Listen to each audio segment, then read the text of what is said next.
Good afternoon, everyone. Start with some opening comments. Yesterday, Secretary Blinken traveled to Jamaica to attend the high-level meeting on Haiti to address the ongoing security crisis there and expedite a political transition.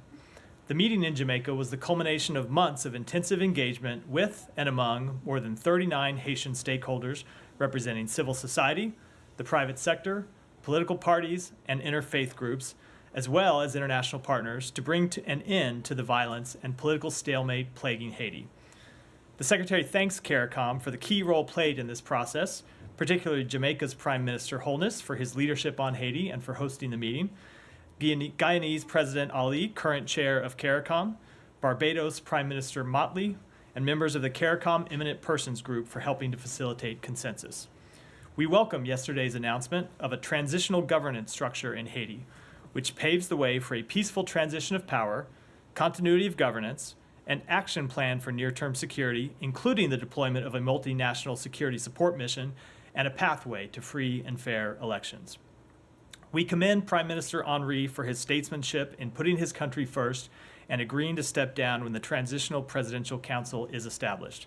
His decision comes at a critical point for the Haitian people.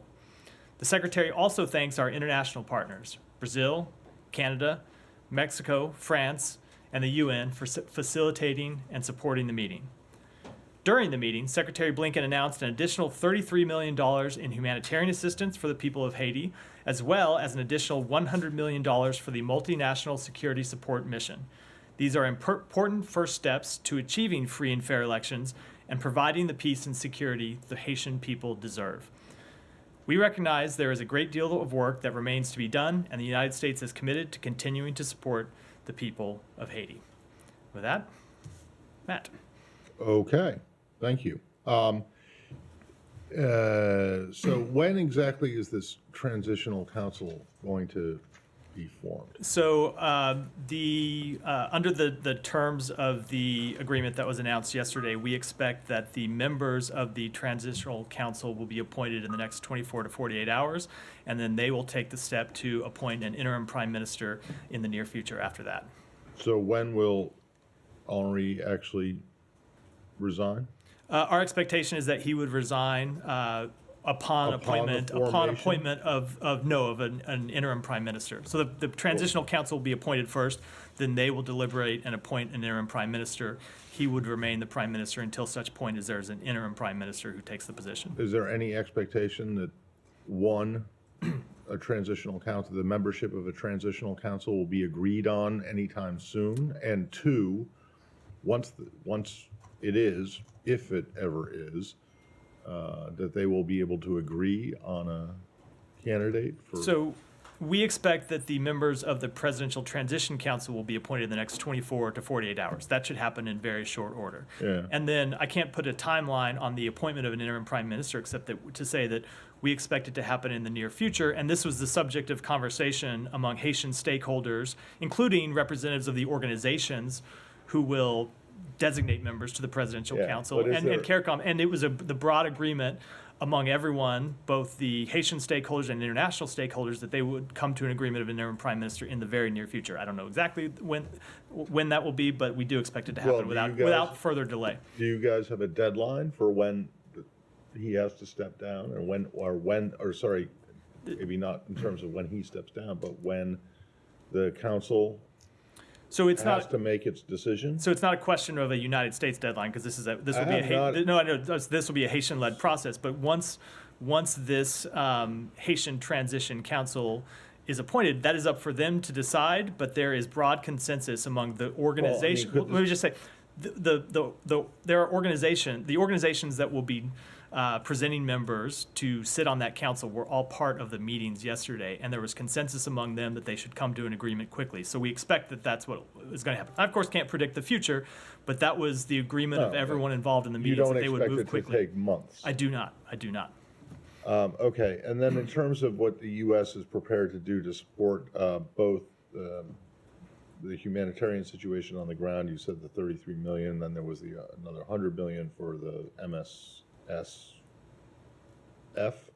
that what it's called? MSS mission. MSSM, if you want to further abbreviate. Okay. is that going to include transport of these Kenyan police? So it will include logistics support. That portion of it will come from the Department of Defense, so I would defer to them to speak to whether it includes transportation or not. There are several different types of money we're providing. So $33 million that the Secretary announced yesterday in humanitarian assistance. There is, on top of that, $300 million that we have announced in support for the multinational security support mission. $200 million of that comes from the Pentagon. It will come in the form of equipment and other logistics support, and they can speak to that. And then there's $100 million that will come from the State Department that we've been in consultation with Congress about. Okay, last thing from me on this is, there have been concerns, fears that the situation is so out of control that it could result in a major influx of migrants, of people seeking to leave, including coming to the United States. This is a situation that we've seen unfold before over the course of the last 30 years or so. Have you seen any such influx?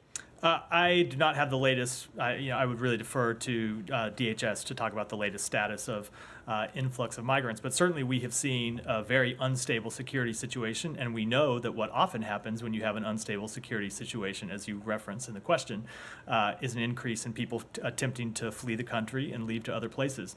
That's not the only reason. It's not even the main reason why we want to establish security in Haiti. The main reason is for, of course, the safety of the Haitian people, and there are American citizens on the ground in Haiti. But it is another reason why it's so important that the multinational security support mission move forward as quickly as possible. Right, and I'm sorry, I said that was my last, but it is just one more, and that is, how many American citizens are you aware of who are in Haiti who are wanting to leave, who have contacted the embassy or contacted you guys directly here in Washington? I don't have So they want to leave. I don't have a number. Thank you. Sorry. Go ahead. Just to follow up on the multinational security support mission. There's some reporting out of Kenya that they are pausing moving forward with sending those troops, given the political sort of uncertainty. Are you concerned that that's going to delay this even further? This has already taken a long time to get going. We would be concerned, of course, about any delay, but we don't think that there will need to be a delay. If you look at what the Kenyan government said in its statement, is that they have to have a government with which to collaborate, which has been an important part of their understanding. It's a perfectly natural thing to expect, that they want to know that there's a government that can host them, that can make a request for them to deploy a mission. So right now, as you wait for the appointment of a presidential transition council, which would appoint then a new government, a new prime minister, I think that's an appropriate step for the Kenyan government to take. But we think those are steps that will happen, as I said, in the very near future, and that would pave the way for this mission to go forward without delay. And in the meantime, are you confident that the Haitian police can maintain control of ports and airports that obviously would be needed for the mission to get in? I'm not going to make any predictions because obviously it is a very tense situation on the ground, and we've seen a degradation of the security environment, not just over the past months, but over the very recent days, just over the past week. But obviously that will be our aim, is to get that mission deployed as safely and as quickly as possible. And I guess finally, I think there's, in terms of that money, the money that you mentioned, how much is the US actually put any money into? I think there's a UN sort of fund. The UN is holding money to then go into the mission. Has the US sort of transferred any money yet? So you're getting into a level of accounting detail that is probably beyond what I have at the top of my head, but I know that of the $100 million that's coming from the State Department, we have notified $50 million of it to Congress. 10 of it has been approved so far to Congress. We have begun deploying that money. I don't know whether it's been transferred to the UN or it's being deployed in some other fashion, but we have begun deploying it, and we have been urgently engaging with Congress. We've held 68 meetings with members of Congress and their staff to urge the release of additional funds to support this mission, because we think it's urgent to the security of Haiti. It's urgent to establish stability on the ground and pave the way for free and fair elections. And as we discussed a moment ago, there are American citizens on the ground right now in Haiti, who's along with every other person in Haiti whose safety is in question. So we think it's important that this mission move forward as soon as possible, and that's why we're working with Congress to see that these funds are released. Jenny. The gang leader barbecue has already come out and rejected any sort of government that's formed by this transitional council. Do you have a comment on his remarks, and how do you intend to deal with the fact that they're already dismissing this? So I'm not surprised that gang leaders are rejecting this agreement, because it is the gang leaders that thrive on the chaos that we have seen unfurl in Haiti over the past few weeks. But it is ultimately up to the Haitian people to determine the future government of Haiti, not to violent gang members, not to criminals. And so we support the agreement that CARICOM reached with Haitian stakeholders yesterday for a transition to democracy. But I think those comments that you referenced just reinforce the urgency of the deployment of this security mission to Haiti to establish law and order on the ground, which of course gang members fear and oppose. But this seems like it's kind of a catch-22, right? If they're not going to deploy this until there's an appointment of a new prime minister, interim prime minister, and the gangs are prepared to completely reject them immediately. Like, how do you intend to deal with that? And to Simon's question, do you think the Haitian National Police can, keep this situation stable enough on the ground to deploy? So I think there are two questions there. One is a political question and one is a security question. With respect to the political question, we believe that the agreement that was reached yesterday can move forward. The members of this transition council can be appointed. We expect them to be appointed, as I said, in 24 to 48 hours, and then they can appoint a new government. With respect to the security question, it is an ongoing concern, and that's why we're working to get the MSS mission off the ground and deployed as quickly as possible. Yeah, Leon. Could you give some insight as to when exactly and why U.S. decided to drop the Haitian Prime Minister Henry? Do you think he had lost total legitimacy? And then related to that, the gang leaders precisely requested his resignation. And so in a way, have you conceded to the gang leaders here? So first of all, I would say it's not a question for the United States making a decision. It's not something for us to dictate or in any way prescribe to the Haitian people. If you look at the background and the context, Prime Minister Henry has always been a transitional figure. If you look at the way in which he came into office, the tragic circumstances of the assassination of the president, we have always called, along with Haitian civil society and Haitian political leaders, for a transition to free and fair elections and a transition to democracy, which of course requires stable security in which you can hold elections. But it did become clear, not to the United States, but to members of CARICOM, to members of Haitian civil society, to a number of Haitians, that the political situation had become untenable over the past few days. And that's why you saw this meeting yesterday in Jamaica, where members of CARICOM engaged with the United States and with representatives of the Canadian government and other governments in the region, but most importantly, with Haitians themselves. There were a number of Haitian civil society representatives who joined the meeting via Zoom to participate in these talks about the future of Haiti. And it was ultimately these Haitian civil society representatives that agreed that they would appoint members of a presidential transition council to pave a way forward. Okay, and what gives you the confidence that, because you appear to be fairly confident that they'll be able to appoint a new prime minister, interim prime minister, in, you didn't say it, but in a couple of weeks or maybe a few months or what have you. What gives you the confidence that this new council will be able to, in fact, agree? I mean, this is a little bit following up on the question that was asked. Given that, I mean, precisely in all these years, and despite all of Henry's efforts, there was no consensus at all with either political parties or the opposition or civil society.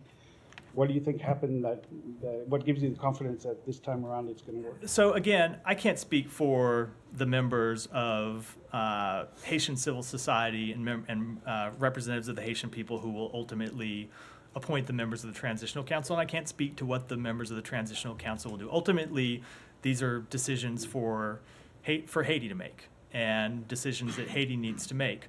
But I will say what the Secretary heard in the room yesterday was, one, a recognition of how serious the situation is. A recognition not just from CARICOM leaders, but a recognition from those representatives of Haitian civil society of how serious the situation is and how that required compromise on achieving a path forward. And so I think everyone recognizes that the stagnation and failure to compromise that we have seen over the past few months, over the past few years, have led to this untenable political situation and untenable security situation, and that's why they need to make these compromises going forward. Now, I'm not going to make any predictions about what will happen, but what we heard was a recognition that they did need a way to break through this logjam and move forward. That's what we support. That's what members of CARICOM support. That's what other Western Hemisphere governments who are represented in the room support. Ultimately, of course, they will have to be the ones that make that decision. Let me make sure. This is a Haiti. Is any more from Haiti? Yeah, Ryan. We'll finish on Haiti before we go to anything else. Yeah, to follow up on his point about the resignation of Ariel Henry, after Moïse's assassination, Henry was plausibly linked to it via phone calls and others, and was not in line to take power, but it was the U.S. and the core group that kind of recognized him and pressured Claude Joseph to take power. He was seen as illegitimate at the time, called a de facto prime minister.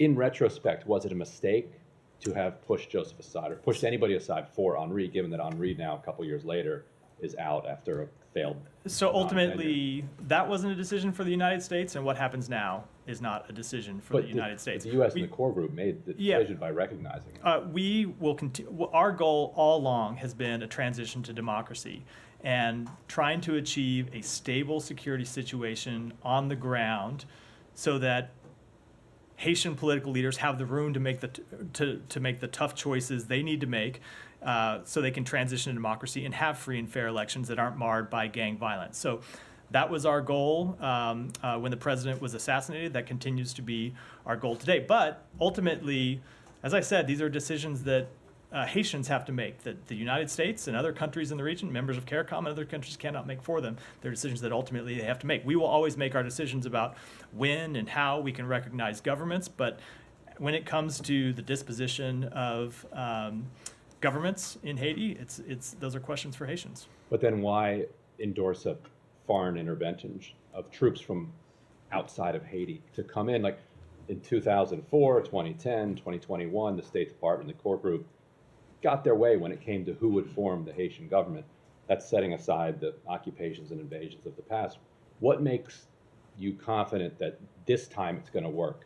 So all the other times it did. So first of all, I'd say that the multinational security support mission will be there at the invitation of the Haitian government. That is a key prerequisite for their deployment, and it's what you guys just made that government in Jamaica. But it's what the hold on, it's what the Kenyan government said in their statement, that they have to have a government that has invited them with which they can collaborate, and it's why they're looking for the appointment of this Presidential Transition Council and ultimately a new prime minister and ultimately a new government. But when it comes to what just happened in Jamaica, again, this was a collaboration of CARICOM leaders, Haitian civil society, the United States, Canada, France, Mexico, Brazil, all of whom have an interest in seeing stability and all of whom have the same goal, which is to address the immediate security situation on the ground, restore calm, restore peace, restore law and order for Haitians, and then establish the conditions in which free and fair elections can take place. That is our only goal. It's what we've been trying to achieve from the beginning. It's what we're continuing to try to achieve. Are there any Haitians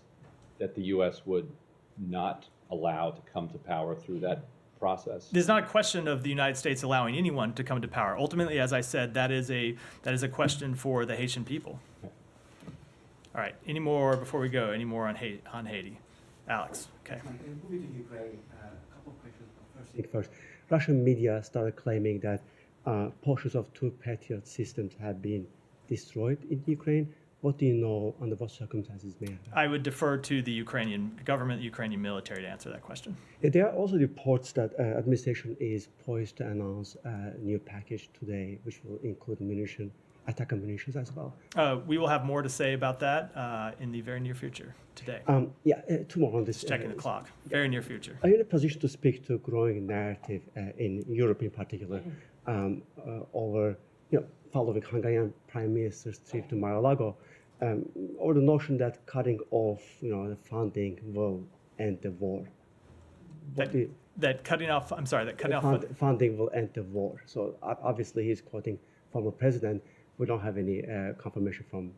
Oh, I see the quote to which you're referring. Look, I'm not going to comment on that visit or on those quotes, but I will say that, as you are well aware, it continues to be the position of this administration, the position of the United States that we need to support Ukraine. And look, Ukraine has the ability to fight absent U.S. support. Of course they do.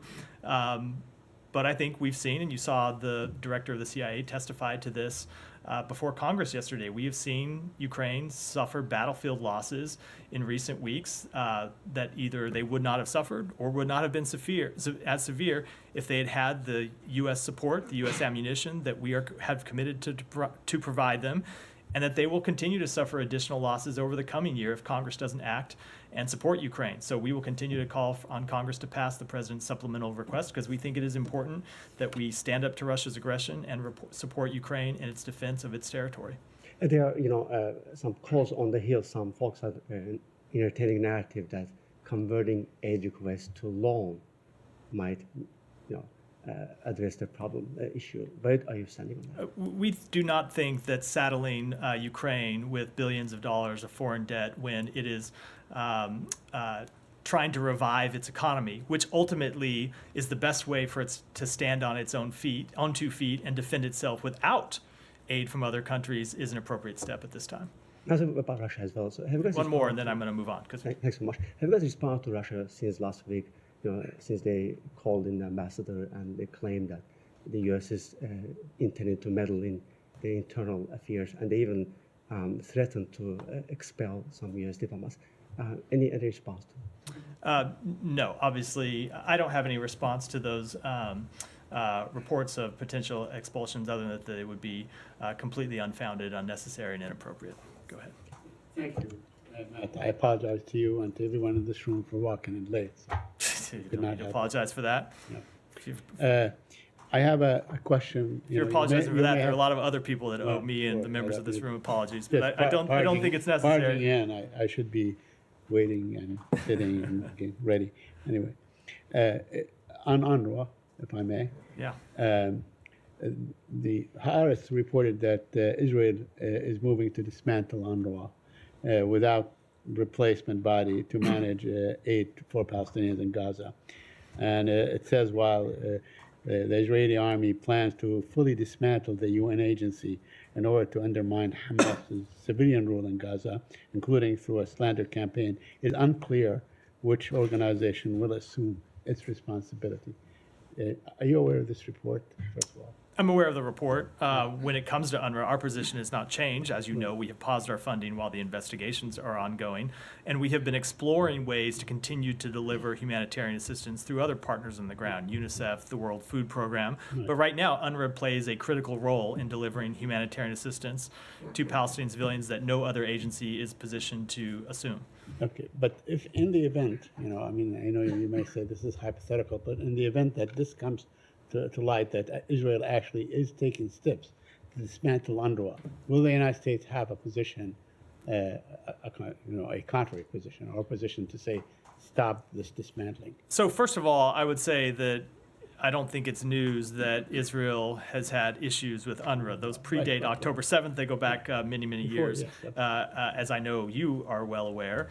But it doesn't change our position with respect to UNRWA and the important work that it continues to do to deliver humanitarian assistance to Palestinian civilians who desperately need it. Right. So in your view, UNRWA is the only organization that can, at least for now, mete out the kind of aid that it has been giving to the Palestinians for the past 70 years or some odd years and so on, in education, healthcare, and so on. Is there any other organization that could do this? In your view, any alternative organization? As we stand today, no, there is not, but we do continue to explore alternative groups and alternative organizations that can deliver the humanitarian assistance that UNRWA delivers. I have a couple more, if I may. No, I'll come to you in a second. Yeah.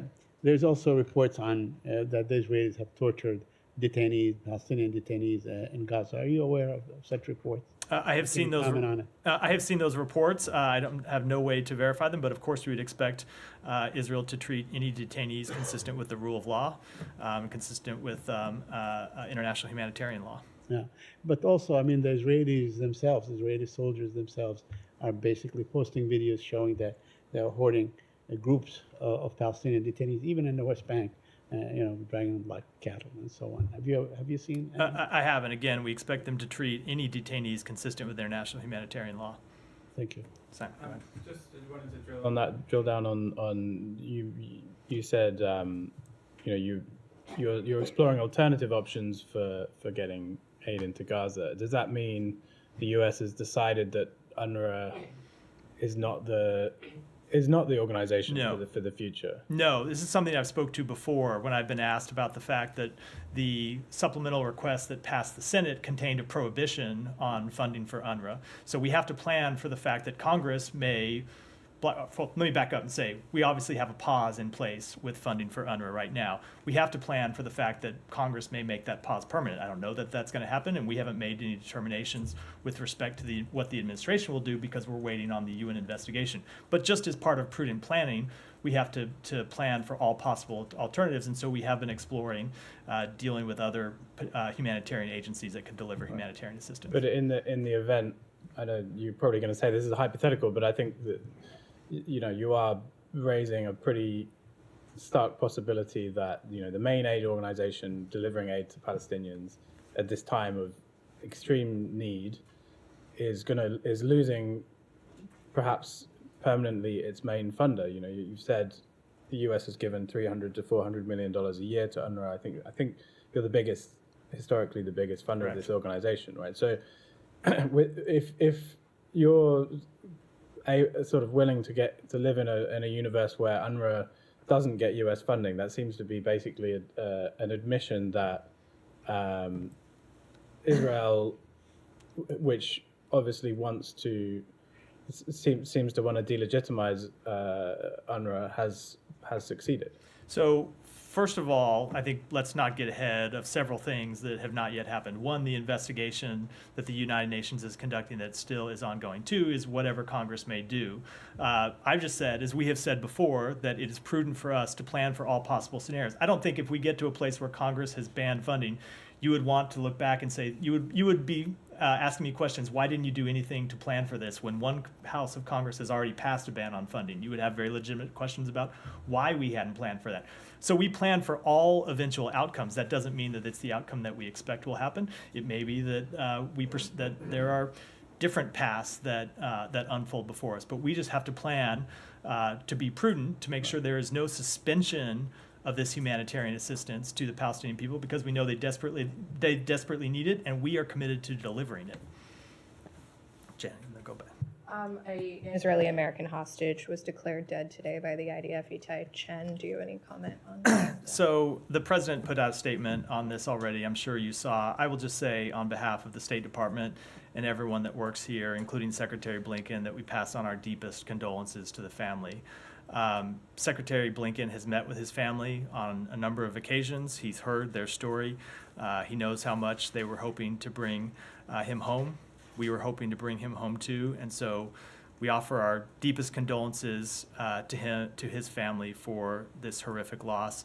And it just reinforces, from our perspective, the importance of achieving a deal to bring the remaining hostages home and secure a ceasefire that would alleviate the suffering of those hostages and of Palestinian civilians. Has there been any movement in the discussions to secure that ceasefire? We continue to pursue one, but I don't have any update to provide. And then on the questions that were raised yesterday about Israel restricting U.S. humanitarian aid from reaching Gaza and whether that would implicate the Foreign Assistance Act, you said you hadn't made that judgment. Is that something that is being reviewed? We are always looking at everything, including the provision of humanitarian assistance. But what I meant by that statement is that we have not made a judgment that they're blocking U.S. humanitarian assistance, because we have seen U.S. humanitarian assistance delivered to Gaza, not as much as we want. We want more humanitarian assistance to go in, and that's why we're constantly engaging with Israel. But we have seen them allow humanitarian assistance going back to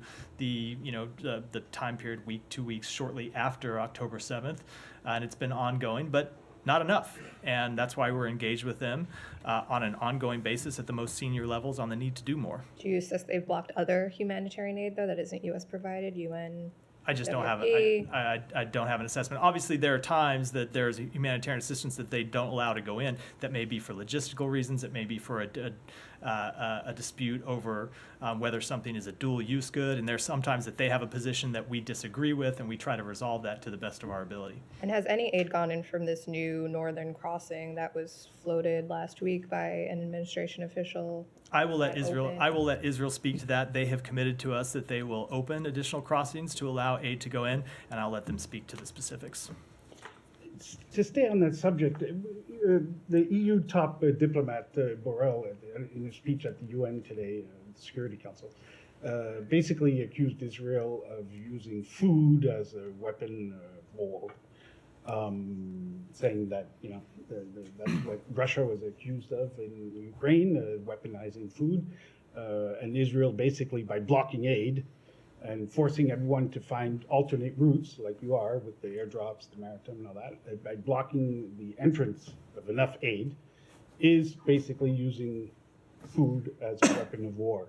Would you agree with that statement? I would say we want them to allow more food in. We want them to allow more water in. We want them to allow more humanitarian assistance in. Look, they have allowed humanitarian assistance in. They have allowed food in.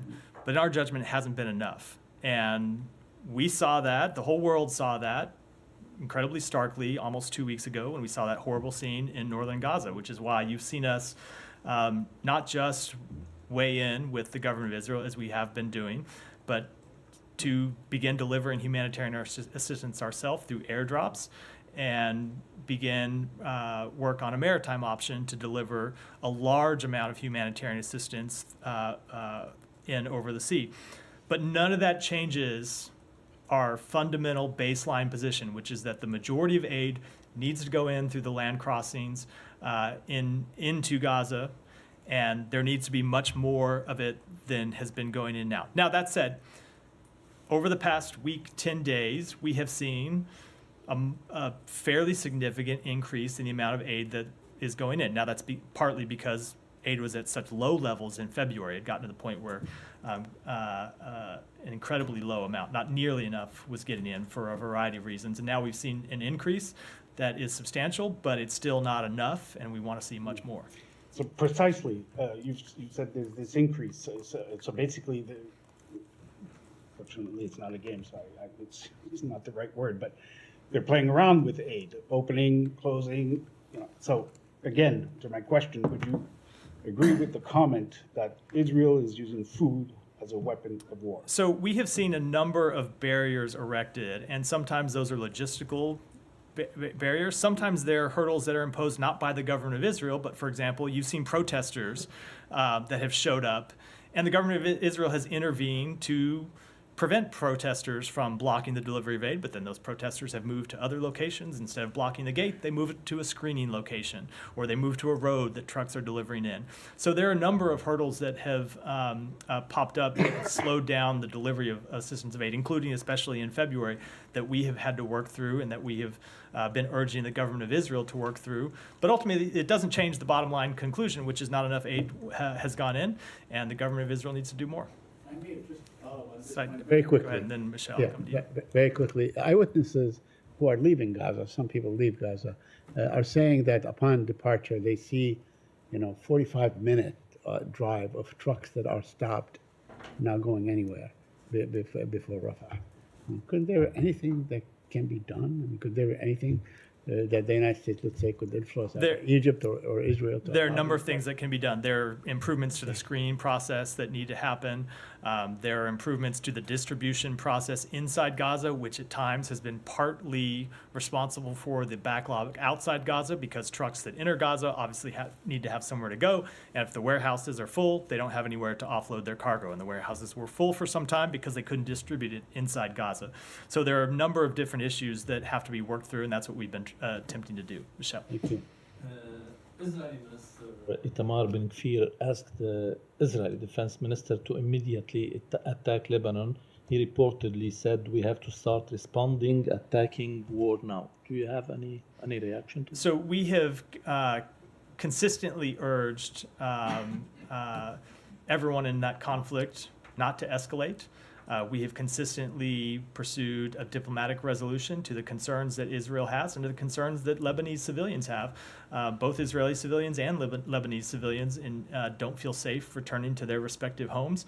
We have seen the government of Israel say over and over again that they want to pursue a diplomatic resolution to this conflict, and that's our goal, and that's what we're going to continue to try to pursue. And one on the U.S. and Saudi Arabia. Is the U.S. still discussing with Saudi Arabia the day after Gaza war and the normalization with Israel? And did you make any progress, especially regarding providing Saudi Arabia with a civil nuclear program and the Defense Act? We are continuing to discuss with Saudi Arabia and a number of partners in the region post-conflict governance in Gaza and post-conflict reconstruction and all the issues that are related to that, including including reform of the Palestinian Authority. And we continue to discuss bilateral issues with Saudi Arabia related to potential normalization of relations with Israel. Reports said that the Saudis are insisting on the defense pact and the nuclear program. Do you have any answer to that? As has been consistent, I'm not going to get into the underlying conversations. Did you say in response to the first question that you've heard over and over and over again from Israel that they want a diplomatic solution to the Gaza war? Yeah, no. I was talking with respect to the conflict in Hezbollah. northern Israel with Hezbollah. Oh, with Hezbollah. Gita. Going back to the delivery of aid to the Gaza Strip, be it now or in the future, in a structured form like UNRWA. You said you're considering all options now, irrespective of whether the U.S. will or will not be able to contribute. Have you considered Arab countries taking on this responsibility? A group of them maybe. Have you heard any appetite for such a thing? So I think it sort of mixes a couple of different things. There are a number of Arab countries that not only have been willing, but have been providing humanitarian assistance in the same way that the United States provides humanitarian assistance. So sometimes that is funding the delivery of food or medicine. And of course, Jordan and Egypt have been doing their own airdrops of food into Gaza. There have been Arab countries that have set up field hospitals inside Gaza. So there are a number of things that Arab countries can do and have been doing with respect to the delivery of humanitarian assistance to Gaza. But the role that UNRWA plays that really is critical is the distribution of that aid inside Gaza. And that's a piece that right now, there are other organizations that are now providing some distribution of aid inside Gaza, but that is primarily the role that UNRWA is equipped to play that no one else is, due to their longstanding work and their networks of distribution and their history inside Gaza. Well, UNRWA started from zero. A group of other countries can do the same. You know, that's what I meant. Maybe a new group replacing UNRWA. And I just wouldn't want to speak for other countries and what they might be considering doing. Go ahead. Yeah, go ahead. I have two questions. First one, Mr. Biden in his speech for Union of Speech, he mentioned that this temporary pier or like harbor is gonna receive ships carrying food, medicine, and temporary shelters. Could you explain what that means of temporary shelters? It's like, what is its purpose for? It's like, it's gonna be like shelters for people in Rafah. Is this going to be for evacuating like Palestinian to Serbia? Like he mentioned temporary shelter. It's like it's still in vague area. Could you explain? I don't have any additional information to offer this time. This is a delivery system that we are still standing up. As you know, the Pentagon is in the lead on yeah, hold on. The shelter, what does that mean? Just let me finish. Hold on. Still standing up the delivery mechanism, and we will have more to say about what types of humanitarian assistance specifically. We'll be able to offer that in the coming weeks, but it's not something I can do today. The second question. You have been saying that Hamas or anyone else should recognize Israel, but Israel doesn't have borders. What is the position of the U.S. for like Israel's border? Israel doesn't have a constitution. They don't have a border. They don't recognize the 4 June 1967 resolution for the United Nations. What is the USA position in terms of Israeli borders? If I wanna, if someone wanna recognize Israel tomorrow, in which land should recognize Israel, and what is the capital of Israel should Hamas or any other Palestinian recognize Israel based on? I will say that there are a number of countries all over the world, including Arab countries, that have recognized Israel and recognize Israel despite the border issues that you raise, but has been the long-standing position of the United States that the border issues with respect to the West Bank and other areas should be established as part of final status negotiations. And the capital of Israel is going to be Tel Aviv or Jerusalem? It's Jerusalem. For Israel? Yes, go ahead. Thank you, Matt. This January, U.S. and Iraqi government started talks for the future of the U.S. forces in Iraq. Do you have anything for me about where are you in these talks, and are you getting an understanding with the Iraqi government that you're going to stay in Iraq, or you're going to set a deadline for withdrawing in Iraq? I don't have any update on the status of those talks. And there are some reports telling that the U.S. putting pressure on the Iraqi government to resolve the disputes with Erbil, the KRG, before Prime Minister's visit to Washington. And in one of the reports says that this is a matter of priority for the Washington. Have you put any pressure on the Iraqi government to resolve disputes with Erbil? Especially currently, there are more disputes between these two governments. Today, one of the two Kurds member of the Iraqi top court resigned from the Iraqi top court because of these disputes.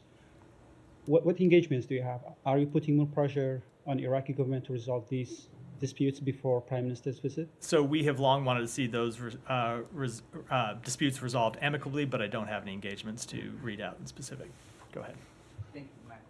I just wanted to ask you about regarding the Pretoria agreement between the TPLF and Ethiopian government. Are you aware any of the allegation between TPLF was accusing the Addis government for taking kind of slow step for implementing agreements, and I know your ambassadors also just arrived in Ethiopia.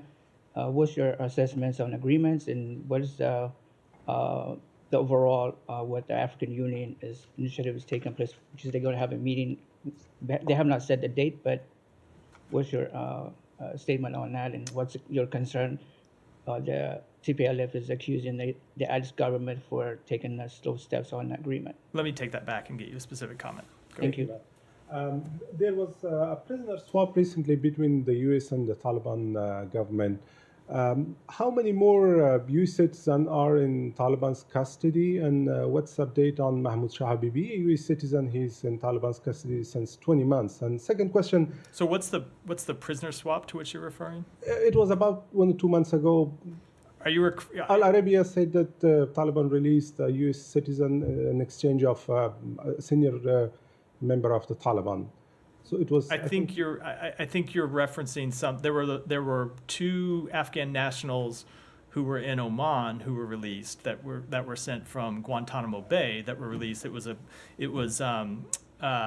They were security guarantees given to that were going to expire at a certain time, and upon the expiration of those security guarantees, they were going to be released. But that did not relate to a prisoner exchange. With respect to your overall question, of course, we continue to press, including in meetings with Taliban representatives, for the immediate and unconditional release of Americans detained in Afghanistan. Those detentions have been and continue to be a significant obstacle to positive engagement with the country. And the second question, a senior Taliban leader once again asked for the Afghan military planes that were taken to Uzbekistan and Tajikistan and in the collapse of Kabul in 2001. They asked, and they say that this belongs to the people of Afghanistan, but U.S. not letting the planes to be brought back to Afghanistan. What's the U.S. stance on? I'll have to take that back and get you an answer. Simon, go ahead. Back to Gaza.